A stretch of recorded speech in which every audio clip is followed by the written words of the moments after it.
Welcome back. This is SeeWing Yi from the Yi Real Estate Network, and today I'm going to talk about the big picture, the affordability reset. What do I mean by that? Welcome back. So let me share my screen and let's get it rolling on my slideshow here. The affordability reset. Why the brief dip below 6% mortgage rate? Remember back in February 2026, a few months ago, uh, the mortgage rate dipped below 6%, and it has a five handle, which is 5.99%. This psychological trigger is really at least the momentum was building early part of this year, 2026, and then everybody, just got so excited in the wave, you know, the you know, the bloodbath is about to happen, and tremendous demand going to come in the market. Is a tidal wave of activity going to come into the market, and then that was just a teaser. Okay, within a few weeks later, the rate shot up back to 6% and above. So as we look at what's going on right now, we're into August of 2026. So let's go over what Mortgage Stanley and JPMorgan modeling says about what's coming next in the national housing market. Okay, so a window opened, then it closed, like I said, right? Uh, the mortgage rate briefly touched their most favorable level since 2022 at the aftermath of the pandemic. And like I said, February, the rates dipped below 6%. Weeks later, climbed back. Now it's stuck in the mid 6%. According to Mortgage News Daily today, as I recorded this in August of 2026, the rate has gone up to around 6.7%. So wow, yeah, that was a teaser. That was just a very, very, very disappointing. So for the rate to go back to the mid sixes. So there are three rates scenario. No relief. Mortgage Stanley model mortgage payments as a share of housing income at 4, 5 to 6%. Look at this. At 15%,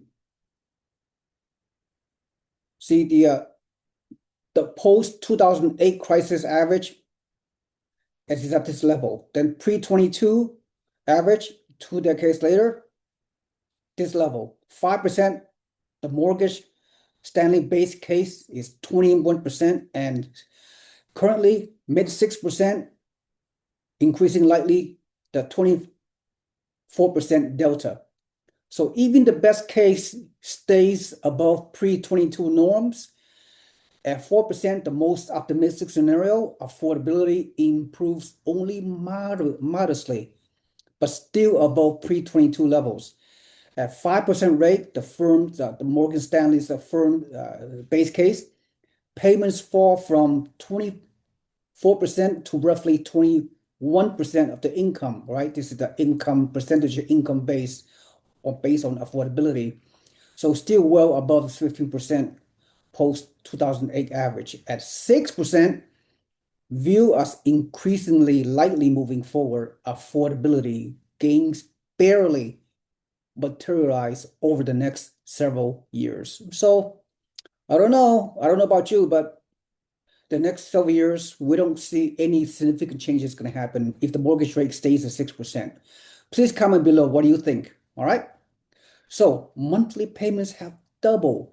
The median price home now carries roughly double the monthly cost only 5 years ago during the pandemic, 2021 and 2022.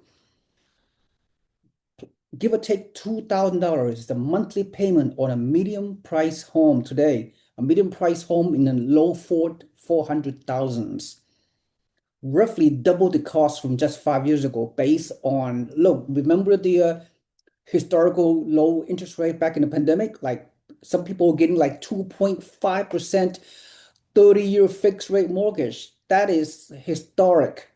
We all know that. So a lot of people are just staying put, right? They are keeping their historical low rate forever. Really, they're not going to move. So, historically tight conditions. 85% of the time between 1990 and 2021, housing was more affordable than it is today. Wow, this is so depressing, don't you think? 15% of the time was housing this tight or tighter.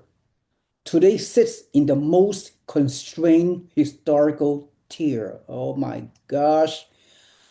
This is bad news, isn't it? Oh, well, there might be light at the end of the tunnel. Who knows? Existing owners are locked in place, right? There's a lock-in effect, right? The same rate environment squeezing buyers is freezing sellers. Goes both ways, demand supply, restricting inventory nationwide. Low inventory, sellers are not selling. Demand is low because of the affordability factor and high mortgage rates. And supply is still pretty low. So we are stuck, okay? We are at a no man's land, no man's land, World War I kind of a scenario. I love history. I love studying World War because I'm a military veteran, so I love war analogies. Anyway, 70% of existing homeowners hold a mortgage rate below 5%, right? So they have the lock-in effect. They are staying put. That's why the inventory in nationwide is still very, very low. 50% have locked in a rate of under 4%, even further from today's market. Yep, moving means a dramatic cost jump. We all know that. For those households selling and buying again at a rate near 6.5% right now would mean absorbing a sharp increase in monthly costs. So many simply decided to stay put, the lock-in effect, as I said.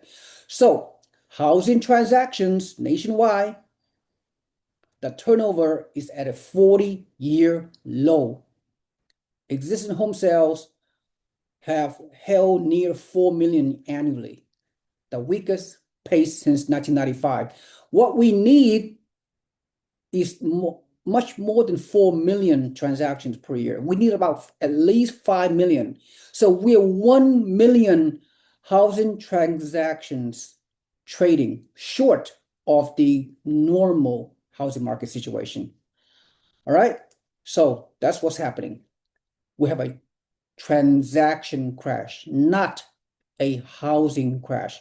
We have a housing transactions crash. Okay. So as you can see, lock-in effect, right? All right. What else? So the bar has risen for first-time buyers. Oh, I feel bad for the first-time buyers. Okay. The average age of a first-time buyers today is age 40, which is the oldest age group in history, right? Years ago, the previous generation, 30, 40 years ago, the average age of first-time home buyer is probably around 30, age 30. Now it's age 40, right? So this is crazy. The affordability issue is historic. Look at the average loan balance in 2014. It's only 12 years ago, 195K. And a few years ago, before the pandemic, 2019 at 240K. Now it's 2024, 334,000 because of skyrocketing home price appreciation during the pandemic and wages not keeping up and a mortgage rate being so elevated at the mid 6%. That's why we're seeing higher loan balance on the average. The average credit score these days today to qualify for the best rate for the even for the 6.7 rate is at least 734. Few years back, before the pandemic, it's only 718. So qualifying to buy a home is very stringent. Okay, getting a loan, getting a primary home loan is more difficult than ever before, as you can see by these metrics. Average household income in a typical buyer zip code is 100 grand to qualify for the median price of a home. Now, people have only $92,000 to qualify to buy a home in their neighborhood. So therefore, buyers moving potentially moving to cheaper areas to qualify to buy a home based on today's metrics. So loan sizes have outpaced inflation by more than double over the past decade. There's no relief in sight. That's why right now it's a renter's nation. More people renting now than ever before, more than 65%. Yeah, I mean, actually, I would say 60% of the people are homeowners, and a whopping around 40% of people are renters nationwide. This is historic. But yeah, if you look at the current math without any further projection, renting beats buying. Kind of true, but to me, right? Because I'm a real estate investor, I'd rather buy than rent, right? Because do you know people that own a home have like 60 times more wealth than a person who go through their life without owning a house? That's right. Owning a home create multiple X times the wealth compared to someone who's renting all their lives. Look at that. Look at that perspective. Look at that narrative, right? So 2% of the major US metro areas buying costs are less than renting. 35% cost to income ratio to purchase a home today, as reported by John Sim, head of securitized products research, mouthful, at JPMorgan. Okay, we're going through a structural reset, not a cycle. Two of Wall Street's largest research desks agree, Morgan Stanley and JPMorgan, this is a lasting shift in the housing landscape. The housing market is resetting structurally rather than cycling through a temporary downturn. So, Morgan Stanley, no model rate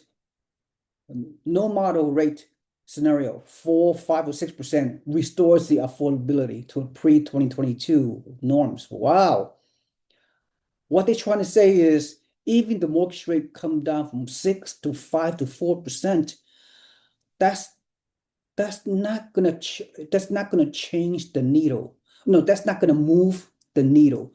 What I mean by that? I mean, it's not gonna have a major affordability issue that we're having historically speaking. Wow. Wow, this is bad news, right? It's not good. So that means affordability going to continue to be challenging for years to come.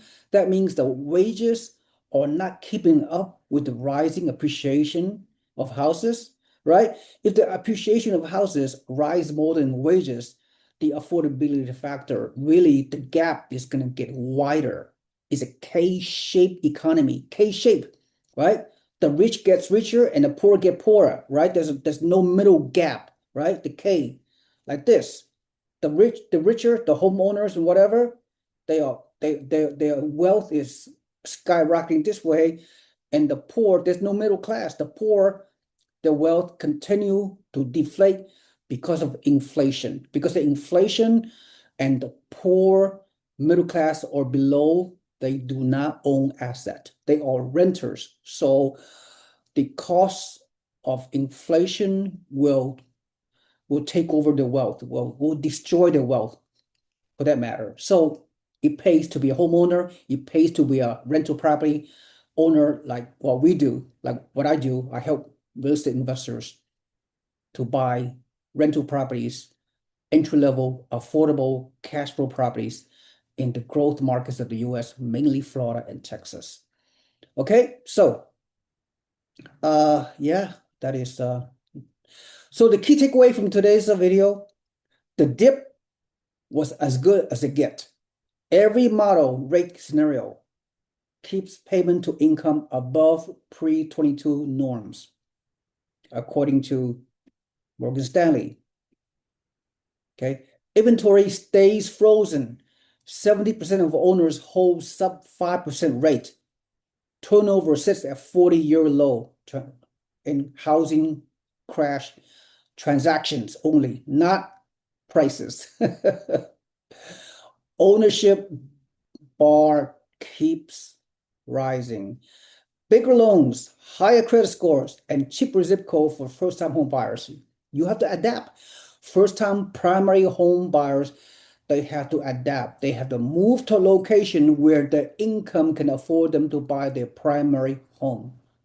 If you're not willing to move, if you can't afford to buy in a high-cost area, I live in San Francisco Bay Area for the past 35 years, all right? I bought my homes decades ago. Imagine if I was a millennial today, to buy an average median price of a Bay Area home where I live, like 1.5 million, right? I need about $500,000 your W-2 salary to qualify, and I need 20% down payment. No, maybe not 20%, maybe less. At the optimum standard 20% down payment on a $1.5 million house, do the math, right? How much down payment I need? $350,000 down payment? Where is that going to come from? Mom and dad? If you're lucky, IPO, if you're lucky, from a startup, IPO, stock options, whatever. So, and renting wins almost everywhere. Of course, I would not promote renting, right? I already told you, renting, you're down in a path of financial poverty if you continue to rent. Okay, so that's my takeaway. So what are your thoughts? What is your takeaway? Please comment below. Where do you live? What's your situation? People, if you're ready to buy a home, you're ready to buy a home. If you qualify, if your life situation is such that you need to buy it, whatever, life happens. But if you have extra discretionary money to be a real estate investor, hey, come to see me.